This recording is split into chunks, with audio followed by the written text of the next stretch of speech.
My mom convinced my fiancé to marry my brother, saying he'd give her more, so I walked away without a fight. Years later, they faced me again and realized what they lost. My name's Adrian. I'm 29 now, but this all started when I was 23. Back then, I was the kind of guy people politely described as still figuring things out. I wasn't broke exactly. I worked as a junior architect at a small firm, but I wasn't driving fancy cars or posting vacation photos from exotic islands like my older brother, Lucas. He was mom's pride and joy. Everything he did was golden in her eyes, while everything I did was a nice start. But maybe you should aim higher. She had a way of saying it that sounded like advice, but felt like a cut. I grew up knowing she believed Lucas was destined for great things, while I was destined to watch from the sidelines. When I met Claire, my fiancée, it felt like my luck was finally turning. She was warm, funny, and grounded. She didn't care that I didn't have the flashiest life. She liked that I was passionate about my work and that I wasn't obsessed with showing off. We were engaged after a year, planning a small, elegant wedding that reflected us perfectly. Mom was polite about it, but I could tell she wasn't thrilled. She made comments like, "You sure you can provide for her?" Or, "It's a big responsibility, Adrian. Women have needs." At first, I brushed it off. She'd always been like that. The first rail crack appeared at a family dinner. We were all seated around my parents' long mahogany table, Lucas across from me, Mom at the head like some kind of queen. Between bites of roasted chicken, she casually said, "Claire, you'd look stunning in a place like Lucas's penthouse. You've been there, haven't you?" Claire smiled politely and said, "No, Mom didn't miss a beat. You should. The view of the city is incredible. I keep telling Lucas he should settle down. Someone like you could inspire him too." I laughed it off at the time, thinking it was just Mom being her usual tone-deaf self. But Claw's hand under the table was tense, her fingers stiff in mine. That night, she asked me if my mom didn't like her. I told her it wasn't her. Mom just had a lifelong habit of comparing me to Lucas. What I didn't realize was that this wasn't just harmless dinner conversation. Mom was planting seeds. Over the next few months, little things started changing. Claire would come back from errands and mention she'd run into Lucas, who just happened to be in the same part of town. Or she'd get texts from Mom inviting her to help plan a surprise for me, which I thought was sweet until I noticed those plans never materialized. When I'd ask about them, Claire would get vague, saying it was just small talk. I wanted to believe her. Then came the night I'll never forget. I'd worked late on a project and swung by my parents' house to drop off some old family photos Mom had been asking for. As I walked up the driveway, I noticed Lucas's car parked out front. Inside, laughter spilled from the living room. I peeked in through the side window, just instinct, not suspicion, and froze. Mom, Lucas, and Claire were sitting together, glasses of wine in hand, deep in conversation. Mom was leaning forward, speaking low, but clear enough for me to catch. "Claire, you're a smart woman. Lucas can give you the life Adrian never could. He's already established he can give you security, status, everything a woman deserves." Lucas smirked like this was all perfectly natural. Claire didn't look offended. She looked thoughtful. My heart was pounding so hard I thought they might hear it. I didn't stick around to hear more. I left without knocking, drove home, and sat in the dark for hours, replaying her words in my head. Every instinct told me to confront them right away. But another part of me, the quieter, colder part, told me to wait, to watch, to see just how deep this went. Over the next 2 weeks, I noticed Claire pulling away. She was too tired for date nights, too busy for wedding planning.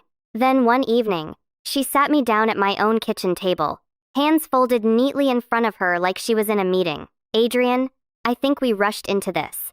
She began not meeting my eyes. My chest tightened. She talked about how she needed stability, how she wasn't sure we were aligned for the future. I knew exactly whose words those were. They had Mom's fingerprints all over them. But the final blow came when she said, "Lucas understands what I need." I didn't ask if she meant emotionally or financially. I didn't need to. She packed her things within the week. There was no dramatic fight, no begging her to stay. I just let her go. But as she walked out my door, suitcase in hand, she gave me this look, half guilty, half triumphant, and I knew Mom had gotten exactly what she wanted. I cut off all contact after that. No calls, no texts, no holiday visits. I left my job, moved to a different city, and built my life from the ground up with a kind of single-minded focus I'd never had before. I didn't tell them where I went. As far as they knew, I'd vanished. And in a way, I had. But the thing about disappearing is you get to choose when to come back.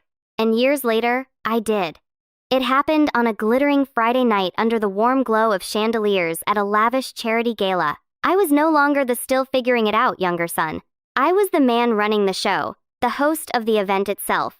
And when I saw Mom, Lucas, and Claire walk through those grand doors, their arms linked like a family portrait, I smiled because the moment they saw who I was, and more importantly, who was standing beside me, their smiles vanished in an instant. And that's when they saw my wife. The moment our eyes met across the ballroom, it was like time froze, except for the sharp, invisible crackle in the air between us. Mom's smile faltered. Lucas's grip on Claire's hand tightened ever so slightly. And Claire looked like she'd just stepped into a nightmare she didn't know was still breathing. My wife standing beside me in an emerald green gown that caught the light with every move, tilted her head, and whispered something that made me laugh softly. I didn't need to look at my family to know they were burning with questions. But before that night, before I ever stood in this room in control, there was a long stretch of years where their shadows still reached me, even from afar. At first, I told myself I'd moved on. I worked brutal hours, investing every bit of myself into my career. I started my own design firm with a small team and a few risky contracts that could have ended me if they failed. They didn't fail. Within 3 years, we were winning bids against firms that had once turned me away without a second glance. I didn't post about it. I didn't send updates. I knew my family. If they didn't hear my name, they'd assume I'd stayed the second-place son, and that suited me just fine. But then, little reminders of them started creeping into my life again. At first, it was small. An email from an old family friend just checking in, slipping in comments about how Lucas and Claire are doing so well. They bought a huge house in the suburbs. Lucas's business was booming, though knowing him, that meant his investors were doing the real work. And, of course, Mom was proud as ever. Apparently, she kept telling people Lucas had saved Claire from a life of uncertainty. It wasn't just pride. It was rewriting history. They were erasing me from my own story. The real gut punch came when I attended an industry networking event about 2 years after I left. I was there to meet potential partners, but halfway through the night, I heard a familiar laugh. Turning toward the sound, I spotted Lucas in a tailored navy suit, glass in hand, holding court with a small circle. Claire was on his arm wearing the kind of diamond bracelet that screamed, "Look what I can afford." I considered walking the other way until I realized they hadn't seen me yet. That's when I overheard Lucas say, "Yeah, my mom always knew I was the one who'd make something of himself." My brother? Well, he meant well, but he didn't have the drive. Claire saw that too. The people around him chuckled politely, and Claire just sipped her wine with the faintest smirk. It was such a clean, public dismissal of my entire existence that I had to walk outside before I said something I'd regret. After that night, the anger stopped being a dull background noise. It became something sharper, something I could use. Still, they kept popping up. Lucas sent a LinkedIn connection request out of the blue, not to reconcile, but to invite me to a business opportunity presentation for one of his ventures. I didn't respond. Mom sent an email around the holidays one year, guilt-tripping me about not making an effort and hinting that family always forgives. Forgives as if I'd been the one who betrayed anyone. And yet, I could tell from the way they kept trying to loop me in on their terms that they wanted to keep me in my place. They wanted me to see their success, to silently acknowledge their version of events, that I was the one who'd been left behind. What they didn't know was that my life had quietly grown far beyond theirs. I'd moved into a penthouse, not to show off, but because I could. I'd invested in real estate, built side businesses, and by my late 20s, I was no longer just doing well. I was in a position where I could walk into a room and control the conversation. And the more I built, the more one thought kept circling in my mind. If the day ever came when our paths crossed again, I wouldn't just be prepared. I'd be holding all the cards. That day came sooner than I expected. An acquaintance of mine, someone high up in the philanthropic scene, suggested I host a charity gala for a cause I genuinely cared about. It wasn't just a business move. It was personal. It was a chance to stand on a stage, not as someone's lesser son, but as the man who had built his own name. Invitations went out to every corner of my network, some intentionally reaching into the old social circles my family still lingered in. And so that night in the grand hall under crystal chandeliers, with cameras flashing and a string quartet playing in the background, I saw them walk in. Mom, Lucas, and Claire, dressed to impress, clearly thinking they were the stars of the evening, until they realized whose name was printed on the gold-trimmed program. Lucas's face flickered with something between surprise and discomfort. Mom tried to recover with a gracious smile that didn't quite reach her eyes. And Claire, her eyes darted from me to my wife. And something in her expression tightened like she'd just been caught in a memory she didn't want to remember. I could feel the tension building, like a bow being drawn back. But I didn't walk over. Not yet. I wanted them to stew in it, to feel the ground shift under their feet as the night went on. And then, in a moment I'll never forget, Mom leaned toward Lucas and whispered something, probably thinking I couldn't see, and he nodded. Whatever she said, it was clear they were already scheming. They still thought they could play me. That was their first mistake. It happened just 40 minutes into the gala, right after the first round of speeches ended. I had been making my way through the crowd, shaking hands, smiling for photos, and letting my wife handle conversations with some of the higher-profile donors. From across the room, I noticed Lucas and Claire slip away from the main floor. At first, I thought nothing of it. People wander off all the time at these events, but then I caught a glimpse of my mother following them. Something in my gut tightened. It wasn't curiosity that pulled me after them. It was instinct. The same instinct that had made me pause outside that living room years ago when I first heard my mother offering my fiancé to my brother like a business deal. I moved quietly, weaving through waiters carrying trays of champagne until I reached a side corridor leading toward the private lounge area. The gala venue had a handful of smaller rooms set aside for quiet meetings, and I found the three of them in one of these, the door half open. My mother's voice carried just enough for me to catch her words. "You need to use this. He's in over his head here. All this flash, all these people, it's just for show. Find out who's backing him. If we can get in on it, we can make sure he doesn't shut us out again." Lucas leaned against the wall, looking smug. I doubt he's got the capital for something like this on his own. Probably some investor propping him up. We figure out who. Maybe we offer them a better deal. Then Claire's voice, calm, measured as if she were discussing nothing more serious than a dinner menu, cut in, or she said I could just talk to him. He used to trust me. He'd tell me things if I approached it the right way. He's still a man, Lucas. You know how to use that.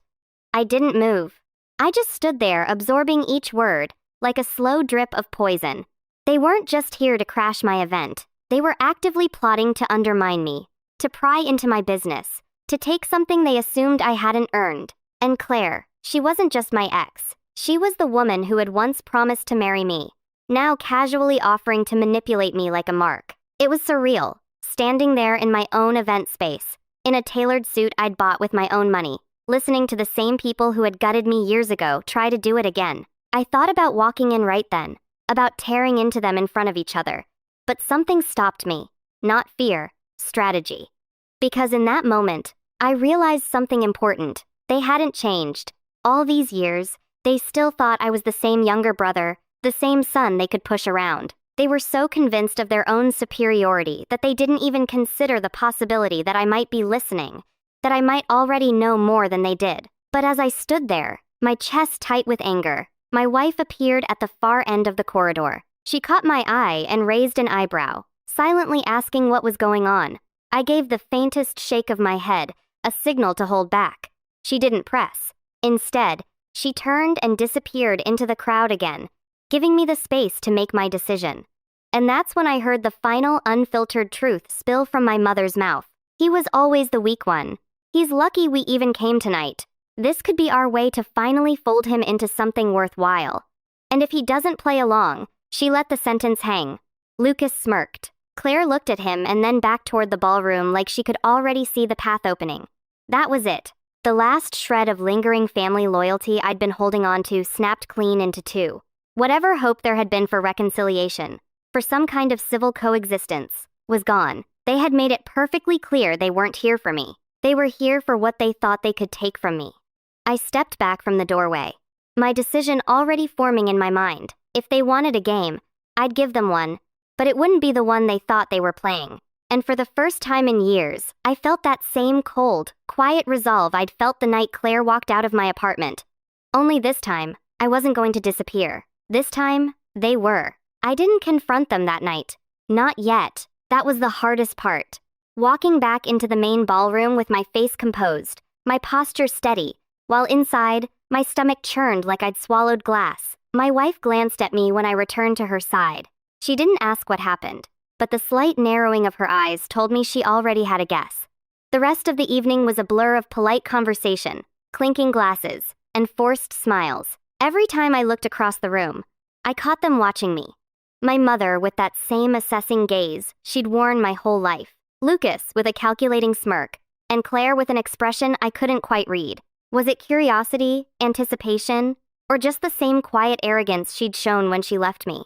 When the gala ended and the last guests filtered out, I stayed behind with my team to handle a few final details. The music was off, the lights dimmed, and the silence of the now empty hall felt heavy. I could still hear my mother's voice in my head, every word replaying on a loop. Week 1. Get in on it. He's lucky we came. That night, lying in bed, I stared at the ceiling while my wife slept beside me. I felt something I hadn't felt in years. A familiar ache. The same one I'd carried in those first months, after they betrayed me. Back then, it had been loneliness. This time, it was something sharper. It wasn't that they'd hurt me again. It was that they'd reminded me just how much I had let their absence shape me. Over the following weeks, I went through the motions of my life, but I wasn't myself. I made small mistakes at work. Not enough for anyone to notice, but enough for me to feel it. I found myself replaying every past slight, every moment when I had stood in their shadow, every time I'd swallowed my pride instead of speaking. It was like reopening an old wound that had never fully healed. I started avoiding social events where they might appear. Declined invitations from mutual acquaintances. My wife noticed and asked if I was feeling burned out. I told her I was just tired from work. But that wasn't the truth. The truth was, I felt that same urge I'd felt years ago, the one to vanish, to put a wall between myself and anything connected to them. But here's the thing. I didn't. Because somewhere in that fog of frustration and exhaustion, I realized I had two options. I could let them push me back into the shadows like they'd done before, or I could turn this boiling, unspent anger into something else, something useful. So I started paying attention again, watching, listening. Whenever someone mentioned Lucas's business, I asked casual questions, just enough to learn that things weren't as rock-solid as he liked to pretend. Rumors of missed deadlines, investors pulling out. Claire, I heard, was keeping up appearances, but a few people hinted she wasn't exactly happy playing the perfect wife role. I didn't make any moves yet.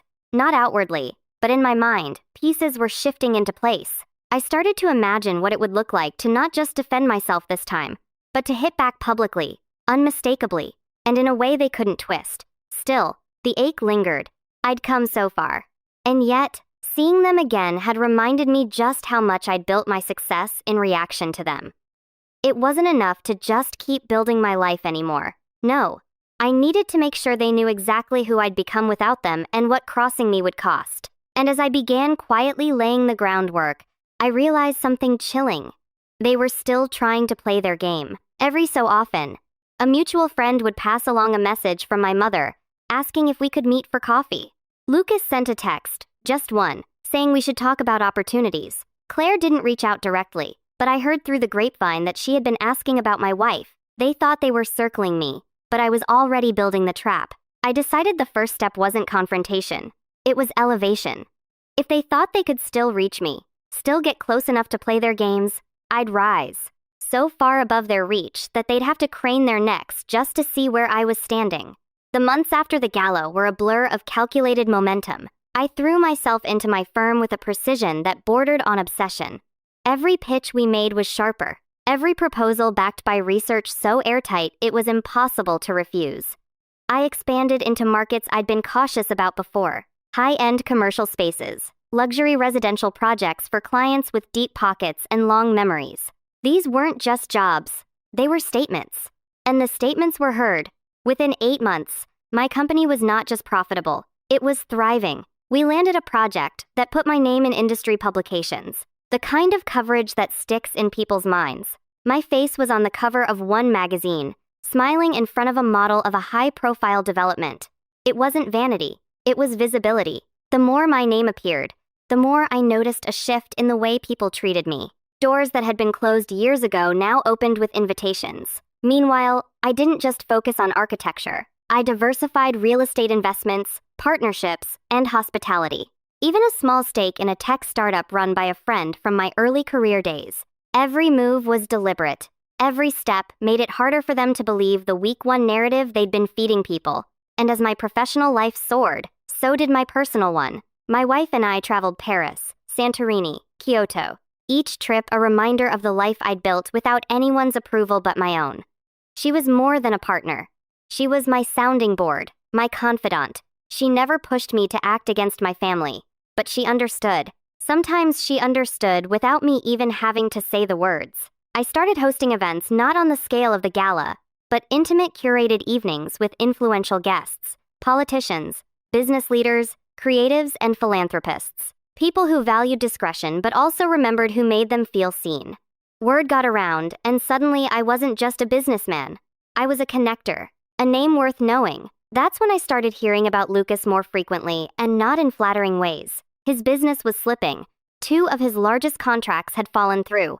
An investor had backed out after a disagreement over spending. There were whispers that he'd over-leveraged himself buying that mansion in the suburbs. And Claire, I heard her name in hushed conversations paired with words like restless and isolated. I didn't reach out.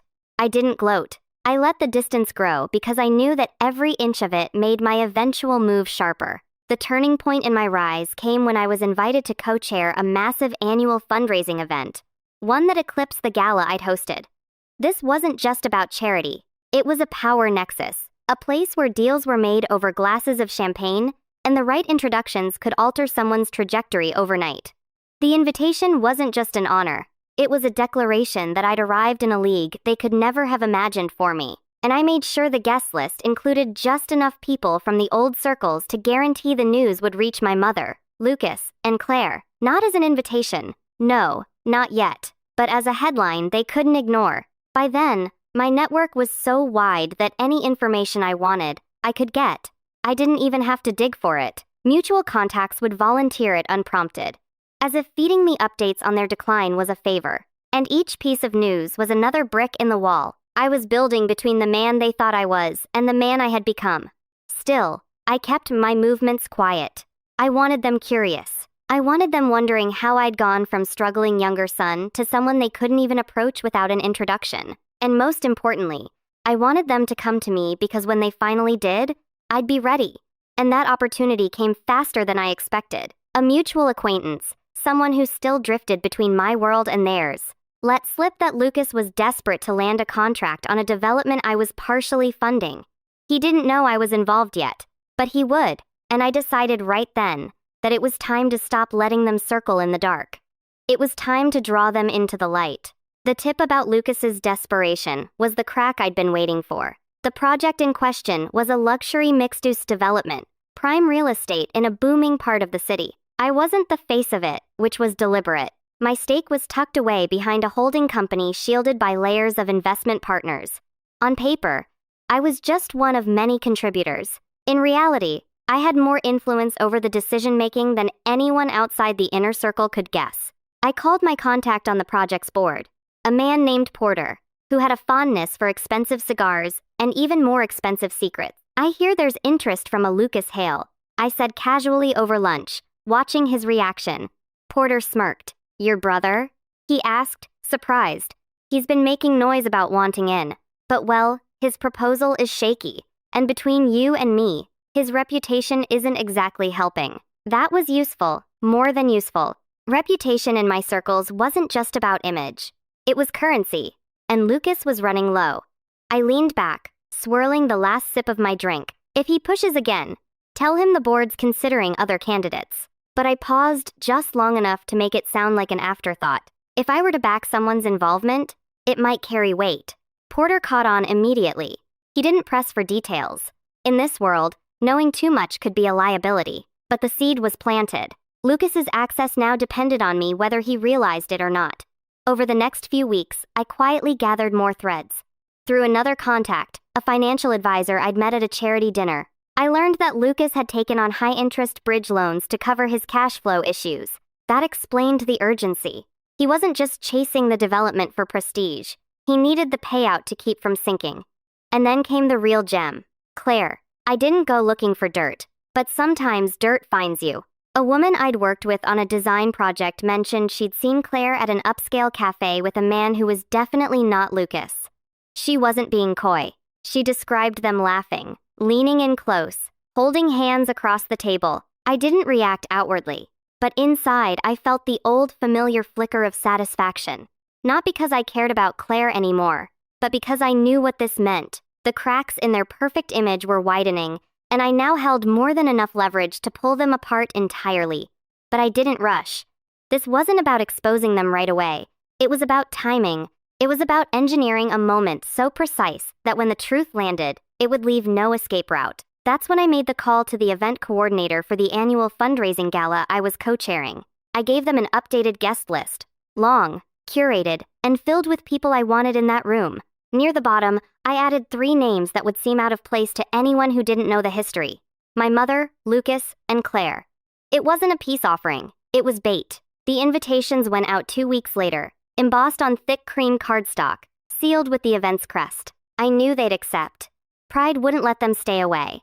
Not from an event where I would be the one greeting guests at the door, shaking hands and giving the keynote address. And when they walked into that ballroom, they wouldn't just see me. They'd see the people whose respect they'd always craved. The kind of people who didn't just talk about influence, but wielded it like a blade. I'd be standing in the center of that world. They'd be on the outside trying to find a way in. And that's when I'd decide how to let them in, or if I would at all. The night of the gala arrived crisp and clear. The kind of autumn evening where the air felt expensive. The venue, a restored Art Deco theater, glowed from within, every window spilling warm light onto the marble steps. I stood at the entrance with my wife, greeting guests as they arrived. Each handshake, each smile was deliberate. This was my arena now. When the black sedan pulled up and my mother stepped out in a deep navy gown, her expression was poised but hungry, scanning the crowd for recognition. I didn't flinch. Lucas followed, wearing a suit that was almost perfect, almost just a touch too eager, as if hoping to prove he still belonged among people like this. Claire emerged last, her dress shimmering in the lamplight, her arm hooked through his. She smiled, but it was thin. "Adrian," my mother said warmly, as though the last decade hadn't happened. "What a surprise to see you here." I returned the smile, cool and steady. "Not a surprise, Mom. I co-chair this year." The flicker in her eyes was almost imperceptible, but I caught it. Lucas glanced around, clearly noting who else was in attendance, names he tried to court for years. Claire's gaze kept darting to my wife, who stood beside me with the kind of effortless confidence that made people take notice without her saying a word. Inside, the theater had been transformed into a jewel box of gold and deep crimson. The tables were dressed in rich linens, each centerpiece a burst of fresh flowers and candlelight. The stage was set for the evening's program, with a large screen displaying images of the charity's work. I made sure their table was in full view of the stage, and more importantly, an earshot of several key investors from the development Lucas was chasing. Throughout the cocktail hour, I drifted from group to group, engaging in easy conversation, dropping just enough hints about current projects and selective partnerships to pique curiosity. When I finally approached their table, I did it with deliberate calm. "Lucas," I said, "I hear you've been busy in real estate." He straightened, clearly pleased to be acknowledged. "Yeah, working on some big deals. Actually, I've been looking at that downtown development. Might be the right fit for me." He said it loudly enough for the nearby investors to hear. I gave a slow nod. "Ah, the one my company's funding." The silence that followed was sharp. One of the investors at the next table turned his head slightly. Interest caught. Lucas blinked, trying to mask the sudden calculation in his eyes. My mother recovered first. "Well, isn't that a coincidence? Maybe you two could work together. That's the thing," I said evenly, keeping my tone friendly. "We're being very selective, only working with partners who have the right stability and reputation. It's not personal. It's just business." Claire shifted in her seat, crossing her legs, her jaw tight. She looked like she wanted to speak, but thought better of it. I caught the glance she threw toward one of the investors, one that wasn't lost on me. The first course was served, conversation moving around them like water flowing past a stone. I didn't need to say more. The message was already there, hanging in the air for everyone nearby to absorb. I was the gatekeeper now. But the real move came later in the evening during the auction segment. The host was calling for bids on an exclusive architectural consultation, an item I'd donated personally. I'd expected it to go to one of the higher-profile donors, But when the bidding reached an impressive figure, Lucas raised his paddle. The room reacted, surprised murmurs, a few raised brows. I smiled. "That's generous, Lucas," I said into the mic. "Though I should mention the consultation is contingent on working with clients whose projects align with our brand standards." The words were polite, but in this crowd they landed like a verdict. Everyone understood. He could bid all he wanted, but without my approval, there was no deal. The host moved on quickly, and Lucas lowered his paddle, face tight. My mother's lips pressed into a thin line, and Claire suddenly found her wine glass very interesting. I'd drawn the line in front of everyone who mattered to them, and done it without a single raised voice. They couldn't spin it as pettiness. It was just business and they'd been shut out. But the night wasn't over. I had one last card to play. It came during the final toast when I invited my wife on stage to thank the donors. As she stepped up beside me, the lights catching the diamond on her hand, I could see Claire's eyes widen just a fraction. Recognition dawning. Because my wife wasn't just stunning. She was someone Claire had met years ago briefly when she was still with me. Someone she had underestimated completely. I watched as Claire leaned ever so slightly toward Lucas, whispering something I couldn't hear, her expression pale under the golden lights. That was the moment I knew they realized the game had shifted entirely. And I wasn't done. After the toast, I stepped down from the stage with my wife, and the applause rolled over us like a wave. We returned to mingling, but I could feel their eyes on me from across the room. My mother, Lucas, and Claire sitting in a tight, silent triangle at their table. The energy around them had shifted completely. Where earlier they'd been leaning into conversations, smiling for attention, now people passed by without stopping. It wasn't just me they were avoiding. It was the optics. In a room like this, reputation was currency. And tonight they'd lost a stack of it in front of the very people they'd been hoping to impress. The rail hit came 2 days later. Porter called me. "Just a heads up. Lucas reached out again about the development. We told him we were going in a different direction. Didn't mention you, but he'll know." I thanked him, hung up, and almost immediately my phone buzzed again. This time, from a mutual contact I hadn't spoken to in years. "Heard about your brother," they said. Words spreading fast. "Investors are skittish. This might be the start of the end for him." It was within a month 2 more of his backers pulled out, citing strategic differences. His company's social media went quiet. The flashy public appearances dried up. By winter, the mansion was quietly listed for sale. Claire, I heard, didn't stick around. She resurfaced in another city, her name occasionally appearing in charity event write-ups, but always without the same sheen she'd worn before. Those close to her knew why. Stories have a way of traveling, especially the kind whispered over wine between people who enjoy a little shot in Freude. As for my mother, she tried once to call. The voicemail was short, brittle. "I think we should talk. Family's important." I didn't return it. There was nothing left to say. Family is important, but not the kind that treats you like a pawn. The following year, I hosted the gala again. Bigger, brighter, more exclusive than before. As I stood on stage during the opening speech, I scanned the room and thought about the first gala where they'd walked and believing they still held power over me. They hadn't returned since. I raised my glass, the lights catching on the rim. "To progress," I said, smiling at the sea of faces before me, and to remembering that those who doubt you often end up proving you right. The crowd laughed and clinked glasses, but in my mind I was toasting 3 empty seats that no one had noticed were missing. And that was the last time I ever thought of them as anything but a closed chapter.